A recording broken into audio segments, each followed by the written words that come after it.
Dan di antara lembaga pemerintahan paling rendah kepercayaan adalah DPR, dan di atas DPR adalah KPK. Justru KPK bukan lembaga yang paling dipercaya, tapi termasuk lembaga yang paling rendah kepercayaannya. Koruptor harus dimiskinkan, tidak ada pilihan lain. Pejabat-pejabat yang memegang anggaran besar, kualitas hidupnya dan penghasilannya harus sesuai. Sekarang direksi perusahaan swasta, bahkan perusahaan BUMN, gajinya jauh lebih besar dari Panglima TNI, dari dirjen-dirjen, dari menteri-menteri yang memegang anggaran negara yang triliunan. Saya mau usulkan pejabat-pejabat di Kementerian Pertahanan yang mengendalikan anggaran begitu besar diberi bintang 3. Tapi sampai sekarang ya mungkin birokrasi dan sebagainya masih belum tembus. Suatu ketika saya bertemu dengan anak buah, pangkatnya rendah. Saya bertanya sangat simpel sekali. Kenapa Anda korupsi? Disuruh, Pak. Kalau kamu disuruh, pimpinanmu minta, katakan 100. Berapa yang kamu cari? 200, Pak. Yang 100 buat siapa? Buat saya. Saya bagi kepada teman-teman. Menjaga independensi dan integritas oleh aparatur di KPK itu penting. Tidak untuk bisa diintervensi oleh siapapun. Kami melihat persoalan yang sama seperti tadi dipaparkan, bahwa komitmen untuk memberantas korupsi harus mulai dari puncak, dari yang paling atas. Dan kita menyadari Indonesia seperti yang disampaikan didirikan oleh orang-orang yang berintegritas. Dan contoh-contoh seperti Muhammad Hatta, Hugeng, Baharudin Lopa, dan akhir-akhir kemarin adalah Pak Artijo Alkostar, adalah contoh pribadi-pribadi berintegritas yang saya rasa harus kita kembalikan lagi di Republik ini. Ini persoalan yang amat serius, yang tidak boleh kita anggap enteng dan sederhana. Tadi disampaikan tentang Corruption Perception Index yang menurun, SPI, IPAK yang tadi ditunjukkan. Kami melihat ada problem yang amat serius di dalam kepercayaan publik terhadap pemberantasan korupsi. Yang itu juga tercermin. Bulan lalu ada survei CSIS terhadap lembaga-lembaga pemerintahan, dan di antara lembaga pemerintahan paling rendah kepercayaan adalah DPR, dan di atas DPR adalah KPK. Justru KPK bukan lembaga yang paling dipercaya, tapi termasuk lembaga yang paling rendah kepercayaannya. Karena itu kami ke depan berkomitmen untuk bisa melaksanakan beberapa hal.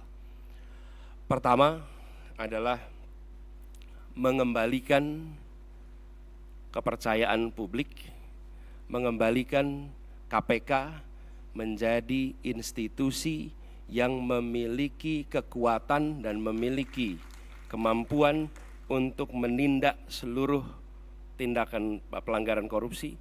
Dan ini dari aspek apa? Satu, undang-undangnya. Kita ingin mengembalikan agar KPK berwibawa lagi secara legal seperti dulu. Dan ini artinya merevisi undang-undang KPK. Kami ingin agar revisi ini akan bisa mengembalikan KPK kepada posisi yang kuat. Yang kedua adalah standar etika yang tinggi di tubuh KPK. Kita ingat era di mana KPK datang di sebuah tempat, tidak mau ikut makan, tidak mau ikut kegiatan-kegiatan yang didanai di luar KPK. Standar yang tinggi itu harus dikembalikan di KPK, sehingga bukan saja undang-undangnya memberikan kekuatan dan kemandirian, tapi juga di dalamnya baik pimpinan maupun seluruh staf bekerja dengan kode etik yang amat tinggi. Yang ketiga adalah rekrutmen. Rekrutmen di KPK kita perbaiki sama-sama seperti tadi disampaikan yang diusulkan oleh Presiden di tingkat pimpinan maupun rekrutmen staf. Bukan sekedar mencari pekerjaan, tapi menjadi tempat untuk memberantas korupsi. Ini hal pertama yang kami ingin lakukan. Yang kedua adalah seperti katakan tadi, optimalisasi LHKPN. Dan kami setuju, bila tidak itu dilaksanakan, maka bisa dilakukan demosi, bahkan reposisi atau sanksi yang lain.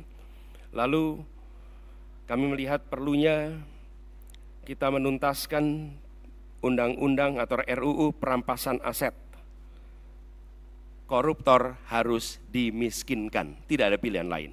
Ini adalah hukuman yang harus diberikan. Yang berikutnya adalah kami ingin mendorong konsep illicit enrichment dan trading in influence. Sesuai dengan UNCAC yang harapannya nanti akan menjadi arus utama dalam pemberantasan korupsi.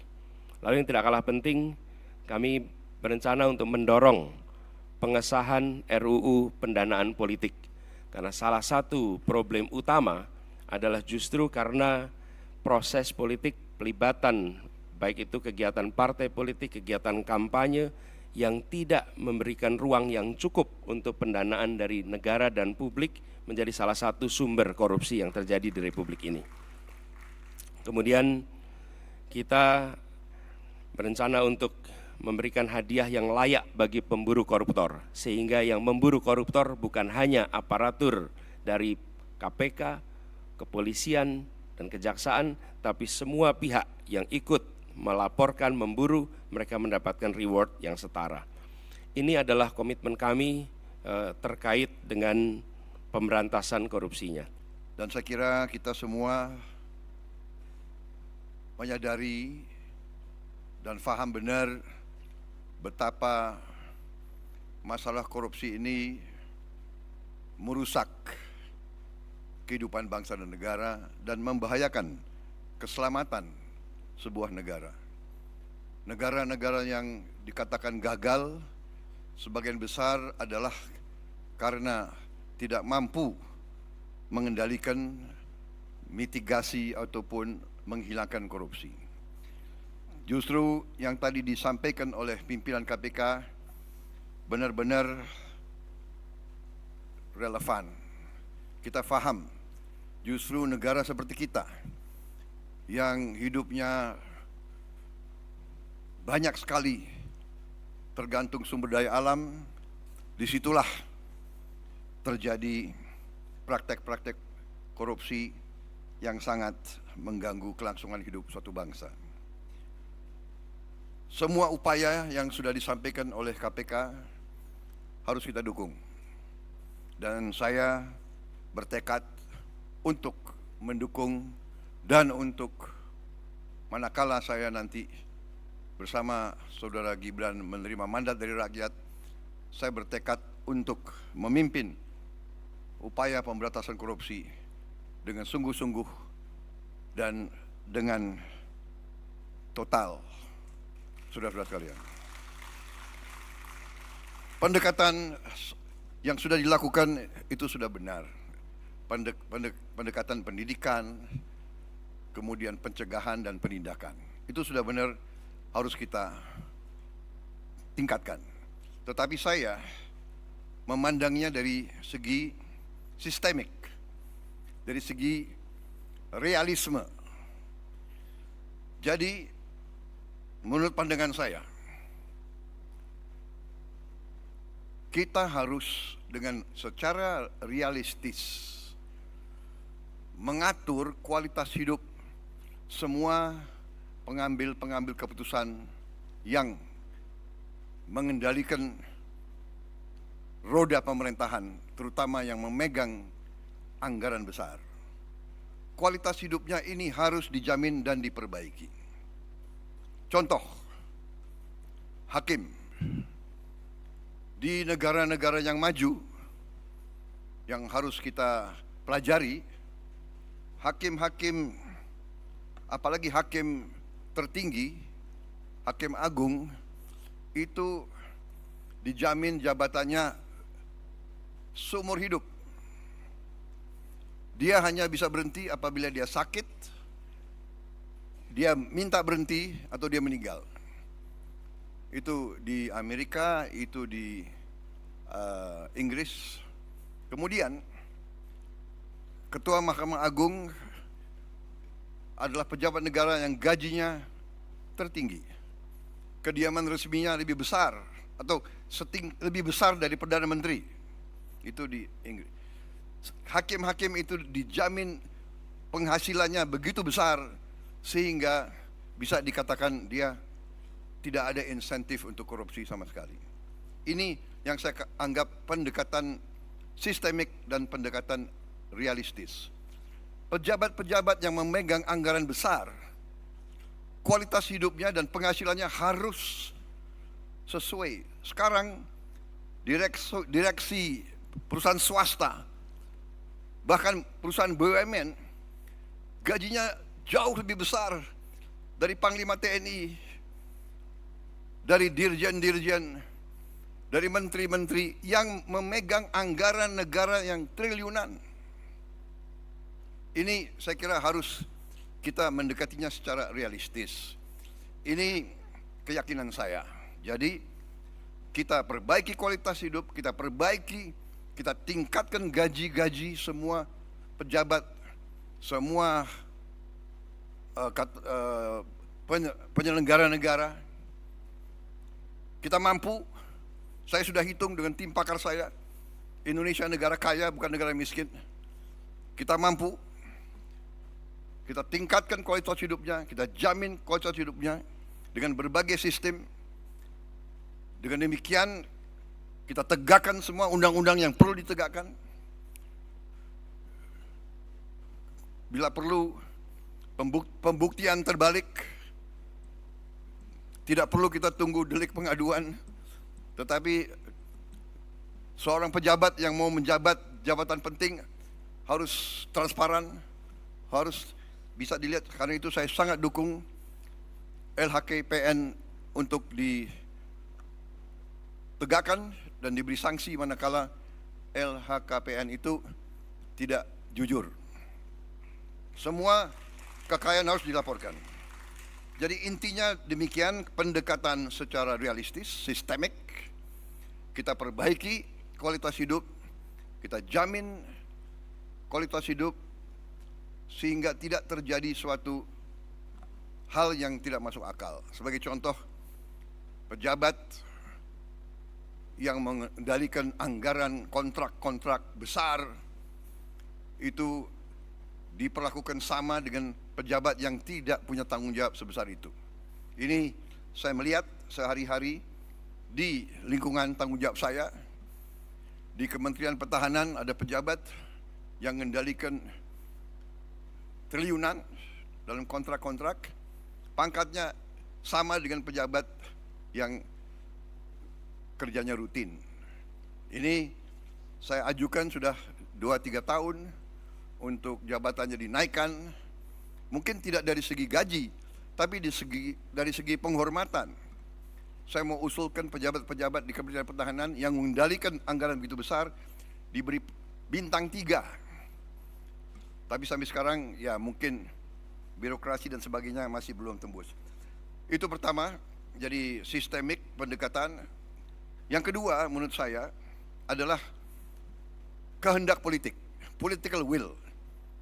Tadi saya sependapat dengan Pak Anies tadi, harus dari atas. Political will, kehendak politik. Kehendak politik untuk menegakkan pemberantasan korupsi. Dan Ingarso Sungtolodo memberi contoh. Pengalaman saya di tentara, kalau pemimpin memberi contoh yang jelek, anak buahnya lebih jelek lagi. Jadi kita selalu harus memimpin dengan contoh, memimpin dari depan, transparan, dan kita harus selalu menegakkan walaupun mungkin berat. Saya kira intinya itu, saya dukung semua upaya yang tadi disampaikan oleh KPK,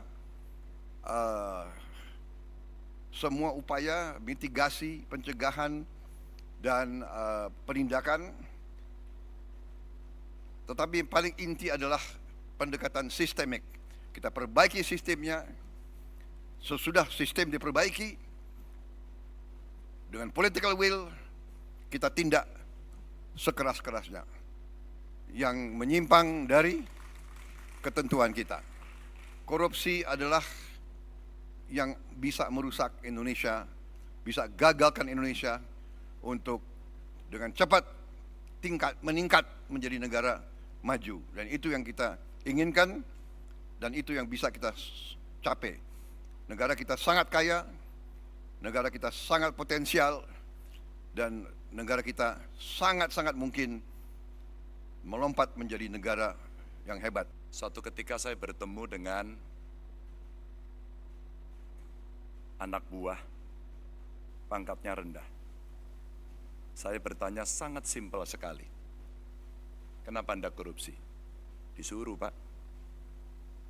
Kalau kamu disuruh, pimpinanmu minta, katakan 100. Berapa yang kamu cari? 200, Pak. Yang 100 buat siapa? Buat saya. Saya bagi kepada teman-teman. Lalu apa yang terjadi? Yang terjadi nanti akan ditiru oleh semuanya.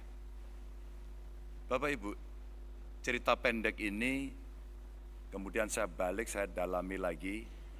Bagaimana menurut Anda kita harus mencegah korupsi? Gampang, Pak.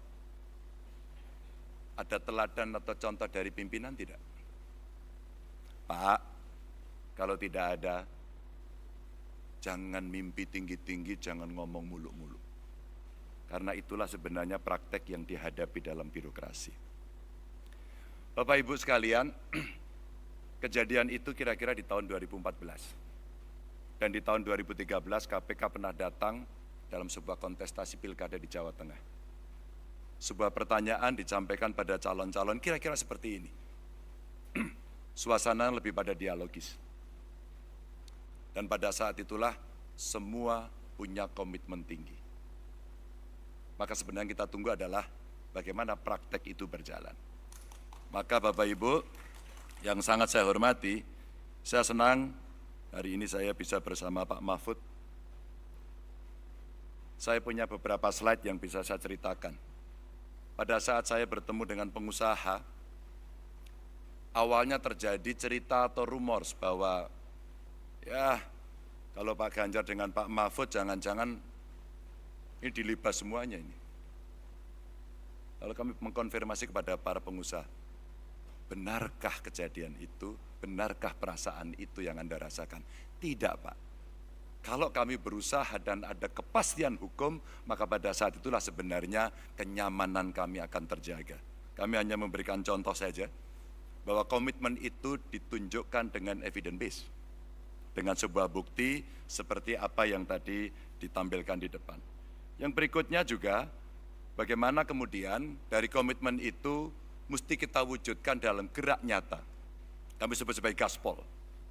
Menggandakan anggaran, bagaimana caranya pertumbuhan ekonomi dihitung betul-betul, governance dilakukan, hukum ditegakkan. Pasti pendapatan akan mengalir dengan baik, karena potensi kita tinggi. Yang berikutnya adalah sikat KKN. Dan birokrasi dipoles dengan digitalisasi. Karena kalau regulasi sudah baik, sistem kelembagaannya sudah baik, maka aktor yang mesti kita pilih juga harus baik. Maka pada tingkat berikutnya Bapak Ibu, kami punya beberapa catatan yang bisa saya sampaikan kepada Bapak Ibu sekalian. Inilah beberapa cara mencegah menurut kami.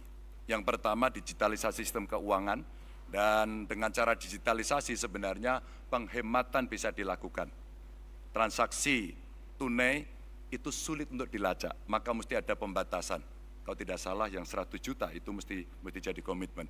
E-budgeting, e-planning untuk transparansi dalam birokrasi menjadi sebuah kewajiban. Dan tentu saja transparansi anggaran, transaksi yang jelas asal-usulnya, serta anggaran yang benar-benar harus sampai pelaksana mesti dikontrol dari pemimpin tertinggi. Dan itulah dashboard yang dibutuhkan setiap hari untuk pemimpin melihat, memimpin pemberantasan korupsi secara langsung. Maka penguatan kelembagaan bisa dilakukan dengan, kalau tadi disampaikan Pak Gufron, koordinasi di antara kelembagaan yang ada dari APH. Kewenangan penuh untuk investigasi yang mengembalikan independensi KPK. Dan ketika KPK independen, maka menjaga independensi dan integritas oleh aparatur di KPK itu penting. Tidak untuk bisa diintervensi oleh siapapun. Kejaksaan, kepolisian juga bisa mendorong transparansi proses untuk masyarakat dan penegakan hukum yang bebas dari intimidasi. Dan tentu saja instrumen LHKPN. Bapak Ibu, LHKPN bukan cerita yang sulit. Kami di ruangan ini pernah bersama-sama dengan DPRD pada saat itu mendapatkan penghargaan. Karena ketika macet ternyata kuncinya gampang. Undang KPN, suruh ngisi saat itu, selesai semuanya. Dan inilah pola-pola yang kita lakukan ketika koordinasi, supervisi, dan pencegahan kita lakukan. Melibatkan pemerintah dan KPK dan dunia usaha termasuk dunia pendidikan adalah cara pencegahan yang bagus. Dan penguatan LHKPN itu didorong dengan memperkuat sistem whistleblowing dari masyarakat yang dijamin kerahasiaannya dan tentu dengan anonim dan evidence based yang memang betul-betul terjadi.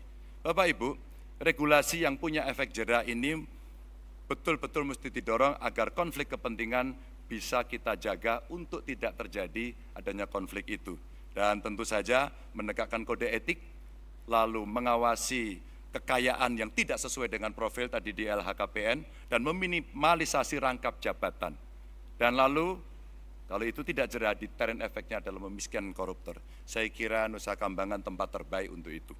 Dan Bapak Ibu, wajib pengenaan tambahan pasal terkait dengan TPPU dan pengesahan RUU perampasan aset. Inilah respon yang bisa kita berikan dengan cara yang cukup gamblang. Bapak Ibu sekalian, sekali lagi, komitmen ini bisa berjalan kalau ada contoh. Maka sinergi antar lembaga menjadi penting. Kenapa TNI menjadi penting? Kita melihat yang illegal ekonomi, termasuk tadi tambang-tambang ilegal, apalagi yang di perbatasan, rasanya penegak hukum perlu dibantu. Karena situasi-situasi yang sulit, yang kadang-kadang mereka di-backup oleh kekuatan-kekuatan yang luar biasa, maka tindakan luar biasa juga harus bisa dilakukan, tanpa itu tidak akan berjalan. Peningkatan transparansi untuk penanganan kasus korupsi sehingga orang tahu sampai di mana, berjalan atau tidak, dan mempererat koordinasi antara penegak hukum yang tadi disampaikan, termasuk cross-check berkala anggaran dari seluruh lembaga yang mengelola anggaran, termasuk publikasi hasil audit lembaga. Ini untuk meningkatkan kepercayaan masyarakat. Apapun dalam pemerintahan, dalam kekuasaan, kepercayaan adalah nomor satu. Kalau tidak merosot, KPK sendiri mengakui itu. Inilah rebound yang mesti kita lakukan, karena penanganan korupsi bukan hanya tanggung jawab KPK, tapi tanggung jawab kita semua. Dan APH serta inspektorat inilah yang mesti meningkatkan surveillance kegiatan transaksi, sehingga PPATK juga menjadi kontributor yang penting, serta penekanan dan penalti anti korupsi untuk inspektorat. Bapak Ibu, cerita-cerita inilah yang kemudian bisa kita berikan untuk memberikan kepada masyarakat keyakinan apa yang mesti kita kerjakan agar kita bisa melakukan itu dengan baik. Dan itulah nilai yang mesti kita dorong.